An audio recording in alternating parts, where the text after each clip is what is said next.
Xahiş edirəm.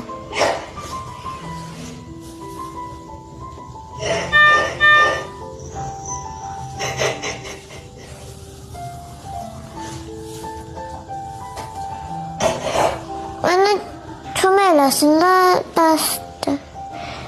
Buradan da onlara tek buradan getmək istəyirəm, o qədər. Bir şeydir, deyəcəyim yoxdur. Sen buradan getməyin üçün nə etmək lazımdır? Pul yığıb, atadan nakilləyib getmək. Buradan əmilərə, biblərə nə demək istəyirsən qızım? Salam yollayarım. Əmilərə, biblərə salam yollayırsan, ha? Hə. Və sonra? Mən buradan tez gələ bilərəm.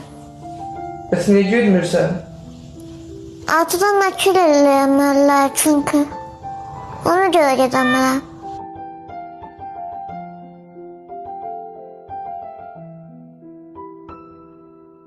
Azərbaycandan əmilərə, biblərə xahiş edirsən ki, kömək eləsinlər qızım. Hə. Xəstəxanadan getmək istəyirsən. Bir ildir buradasan. Hə.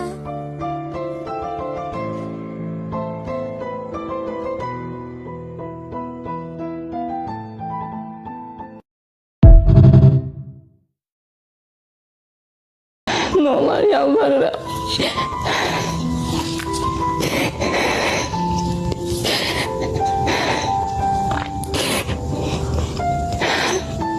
Şafa artık ne canında ne kollarında. Artık bu dermanlara, bu kimyalara gücü çatmıyor. Şafa gah kızdırması olur, gah halsız olur, haldan hala düşür. Gecelerimiz o kadar çetin olur, bazen geceleri yuxusuz kalırıq. İnsanlar yatmaq üçün geceleri gözləyirəm. Mən geceler ama Allah'ımla danışmaq üçün gözləyirəm ki, Allah'ım ne olur kömək ol. Şafamın tam sağalmasına kömək ol.